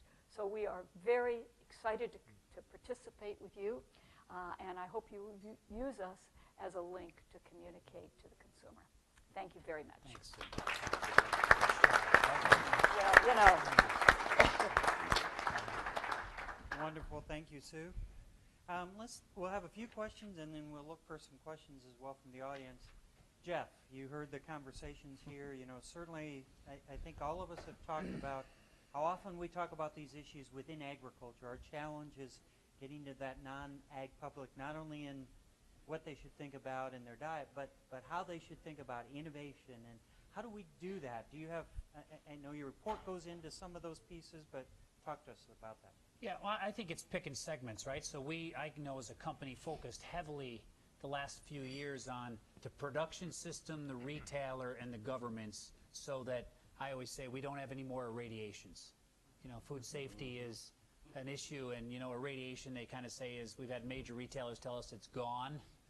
We don't know if we could ever bring it back, but we got to make sure we don't have any more of those happen. So the short term has been get that piece taken care of first. Maybe that's defensive. And then I think it's, look, use the mediums that we have today in communication. We want to infuse a million media impressions of people like today, comments made to a targeted audience that become influencers, dietitians, consumer groups. Maybe not going towards the 1% fringe because they have a different motive, but maybe the luxury group. I mean, we're spending a lot more time with the organic organizations. That's a key choice. We got to give those consumers that, but preventing them from becoming food activists against the other 90-some% is the other thing. So I think it's hitting it in stages. The first is the defensive side, and then I think the offensive side is using what we have today, which is social media. I went to a meat meeting, I tell us all the time, in April last year, major meat meeting. I won't call it out because you might have been there. And there was over 650 people there. And I had our social media team sit in the back of the room. They spent a couple hours in this. All the registered guests, how many people were engaged in social media? It was under 20. Wow. I had them double, triple check it. We need to engage, even though it's a little uncomfortable. And I know there's a lot of companies, including ours 3 years ago, that was against engaging in that medium because it's too risky. If you don't engage, that's one of our biggest issues. Just to listen, how we get our news today should be a Twitter feed or some of the things that are out there, Vine videos, etc. We need to know what they're saying. Jeff, if I can build on that just for a second, I think if you don't engage in the debate, we will be defined by others. Oh, yeah. And we have to engage in the debate even though it's sloppy and messy. And that's part of our challenge. We have been defined by the group that has engaged in the debate. Yeah. Absolutely. I think, too, in your messaging, and we found this with working with our members, is that it's extremely important to tell people, here's what we really know, and back it up. Here's some things we don't know. You have to be, this whole business of being transparent about what we may not know, but then here's what I do, or here's what I recommend. Come back with a solution. I think that message has to be very firm. Okay. And I think, we have to tighten that up a bit. Very interesting. Chuck, you mentioned trade. Yep. And certainly there's a couple big conversations out there on trade going east and going west, national agreements, certainly conversation about Trans-Pacific maybe by the end of the year. Do those look real? We're at a place where there's a lot of quiet out in the countryside other than things are going to happen. We've seen some real challenges with actually bringing those to fruition, and what are the consequences of those if they are? Great question, Bill. I would just say I do think there's been some progress made in the TPP discussions, and I would foresee potential for there being a trade agreement for Congress to debate, an important trade agreement. The President has also, in his last State of the Union speech, suggested that we need to have a European free trade agreement.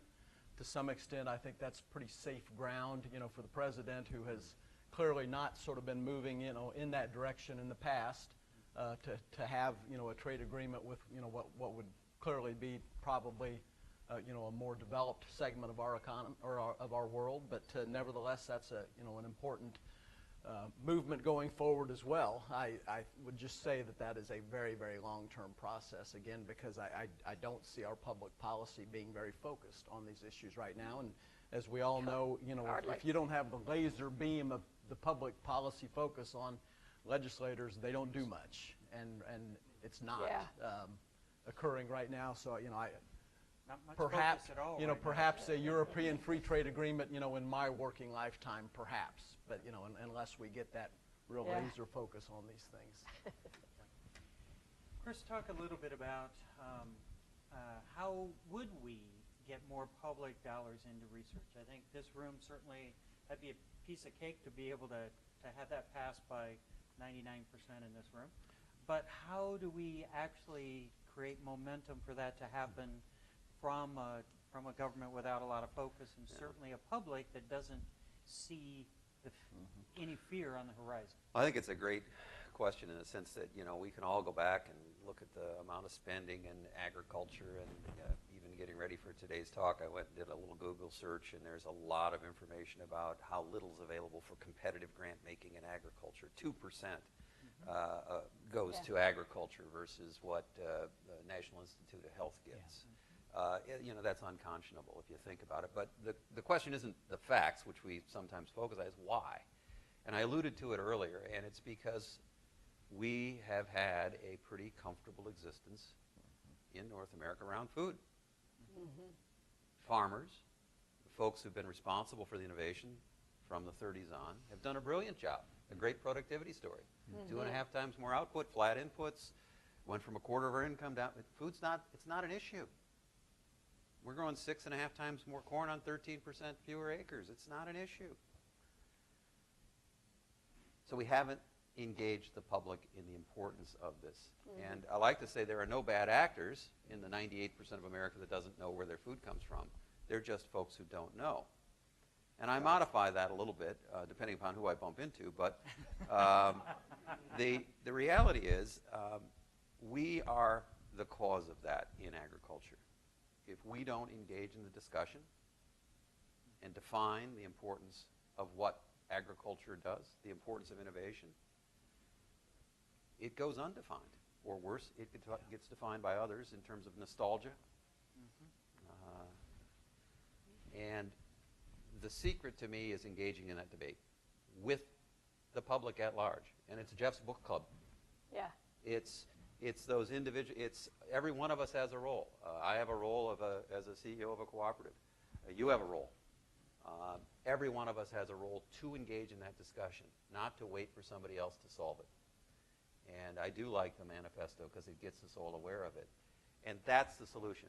And it's the precursor, really, to getting the investment. But we've got to do that first because there's no way we're going to get the government's attention in this environment, Chuck, by going in and saying, let me show you the data. We're getting 2% of NIH. We're getting 6% of the National Science Foundation. I mean, they're going to say, great, thanks. And can you take it to 1?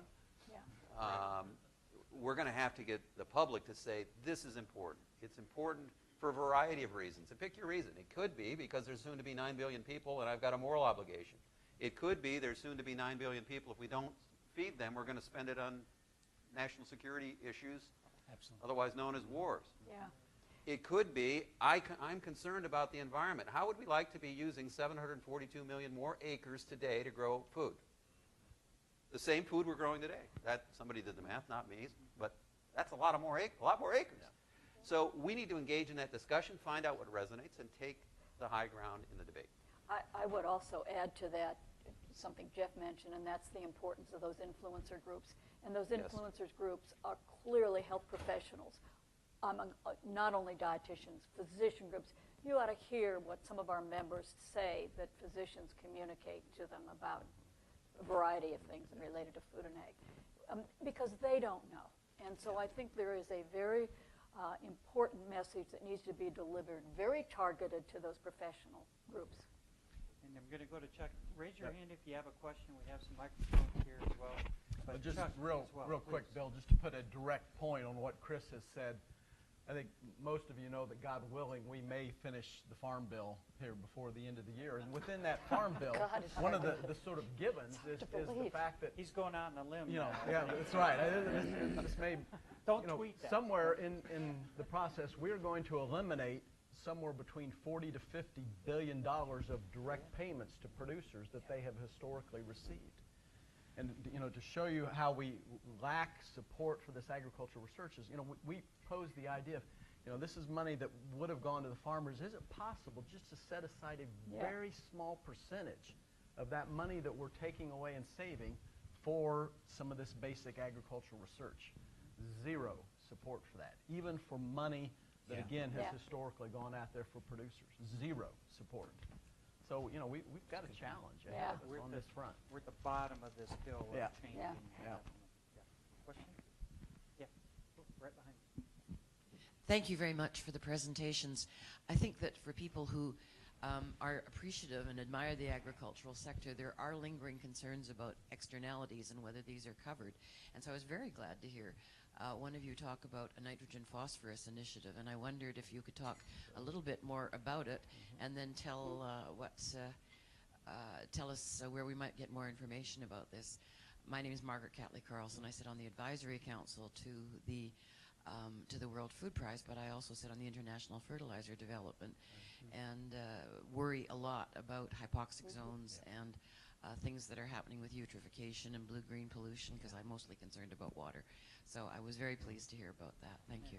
It's your program, Bill. Thank you for the question. So in Iowa, we have a water quality initiative that came out of this strategy that was put together over the last couple of years. The pieces that we have in place now is we had in August 8th, we announced we had a statewide cost share program for cover crops. Within 2 weeks, we had 1,000 farmers, over 1,000 farmers, sign up for cover crops, which they had never put on their farm before, 100,000 acres of those cover crops. This cost share program, we paid half of it. They pay half the cost of doing that. We've got some watershed initiatives that are the next pieces where we look at really intensely getting lots of practices in a small watershed and trying then to measure what we're doing, but also measure some differences. So water quality initiative within the Iowa Department of Agriculture and Land Stewardship, Division of Soil Conservation. Our website is iowaagriculture.gov. There's a lot of partners in this room that are a part of that are doing other things. There's a group of cooperatives that are working with Iowa Soybean and other organizations called the Ag Clean Water Alliance that have been operating for many years. A lot of really good programs, all farmer-driven. All science-based, all voluntary, and saying we need to do a better job in these pieces, and we figure these things out, we'll also be better farmers, I believe, as well. But we certainly need to be able to address those concerns that the public have, and I think there's others here that are also looking at animal care issues and other kinds of issues. We have a water quality research center as well that's going to be housed at Iowa State that just had a new round of projects that are funded to be able to look at better finding tools to be able to give to producers so that they can choose from those. That's one of the things Jeff didn't talk about, is what you're going to do with the manure from all of those extra cows. Right. Well, it's Gotta prevent obviously in them. Iowa, Yeah. it's a wonderful product to be able to get on fields and grow more crops with. So absolutely. Bill, can I piggyback on your answer? Because I think when we have an issue or a learning, we need to transparently talk about what we're doing about it. I think we also need to inject positive stories about where agriculture is going in the future. And this is a terrific opportunity for us to talk about challenges, what we're doing, and then tell a story about precision agriculture. It sounds, your 98% has no idea the impact precision agriculture is having on sustainability, let alone productivity. Right. Variable rate planting, variable rate application, in-season imagery of biomass so you can deal with issues in a very precise way. So we need to talk about challenges we've got, what we're learning, how we're dealing with them in a very transparent way, and then we need to build trust and confidence by saying, and oh, by the way, did you know that precision agriculture is driving, and looking at Jim, 6.5 times more corn on 13% fewer acres, whatever the math is, and say, and here's how we're doing that. That's how we take the high ground in this discussion. I even think the future pipelines of innovation need to look through this lens. So we see future products that we have will no longer probably talk about productivity, but we'll talk about the environmental benefit from it. Less methane, less waste, because consumers don't want productivity, but they do want this. Well, a farmer knows. Chris said it very well. A farmer's the most innovative. They'll understand the benefits, but I think we need more customer-embraced, understandable innovations coming in the pipeline. I think that's also a change we need to make. And I think certainly in Iowa here, one of the ways we tapped into, that's $1.5 million of new public money for agricultural research, is tap into those issues where there is some interest already in connecting them with production ag. One other quick question. We've got, yes. Jim Hershey with the American Soybean Association, the WISH program, and the World Soy Foundation. Thank you, Dr. Finn, for identifying the importance of protein in food security and the recognition that it should come from so many different sources. And thank you, Mr. Simmons, too, for some new tools in communicating food security, especially looking at countries with the collapse and the security issue and the edge. And this is going to be a very important question. How do we build the partnerships to communicate these messages to the wider audience? And then further from there, how do we build those alliances and partnerships to get out and do some of the work that needs to be done, especially overseas? I think it's been said by others on the panel, you said it, of the importance of partnerships. Yet nobody can do it alone, and nobody knows everything. And so you do have to combine talents, and joining forces with others that have access is the only strategically smart way to market any message or any program. I can tell you in the associations that I'm involved in, and certainly the Academy, we really work closely with, we certainly work closely with the Soybean Association, and we do with the National Cattlemen's Association. We're now working with Elanco and other organizations to blend talents, because where we're strong is in the communication messages and in the ability to reach out. And there are other organizations that can also do that. So it is sitting down, just like you do in Washington, just like you do in the boardroom, sitting down and saying, okay, here's what we want, here's what you want, how do we blend this together? And my colleagues over here can tell you, I think we have been very successful. We have many, many partners that we work with, and we couldn't do it without our partners. And it isn't always about money. Money helps a bit, but it's all about blending these talents. And absolutely, we're strong supporters of your work. Collaboration's key, I'll just add. I mean, transparency is the fastest road to trust. And I've heard Chris speak, and about 5 years ago, he kind of shook me up on a program once. We need to raise the bar on one another, and we can't look at each other when someone says, hey, can we go see your farm operation? We need to find ways to be transparent, and it starts with leaders, I think. If you're not transparent and vulnerable, we're not going to be trusted. If we're transparent, we're vulnerable, and step out, I think the trust of the 98% will come to us quickly. I think the other thing is collaboration. This can't be about a logo and a company. This has to be our message overall. That's critical. So is it Soybean Association, U.S. Farmer and Ranchers? Is it? I think we got to continue to make sure associations enable, don't separate and segregate. I think that's key. And everybody wins. Yeah. Everybody wins. Well, I know there are other questions. We need to end our session. Certainly, I'm sure there'll be some time for some questions as you come up and have individual conversations. But again, thank you all for being here. Help me thank the panel. Chuck, as always. Good job, Chris. Let me also Thank you. say, Very certainly, pleasure to meet you. make sure and take advantage of CAST. There are wonderful information there. Engage in that. I know many of you have. That's why you're here and your experience, but certainly do. And once again, congratulations to Jeff Simmons. Thank you, Bill. Yes, and I'll also just in closing add our thanks to everyone who attended today. Thank you for being here with us, spending your morning with us. We do have to end now for time demands, but I want to thank our panelists and our speakers, and again, congratulate our winner. We have 2014 nomination materials prepared. They are at the CAST booth out in the lobby, so be thinking already about who among your colleagues would make an excellent communicator to win this award next year, and we'll see you next year. Thank you.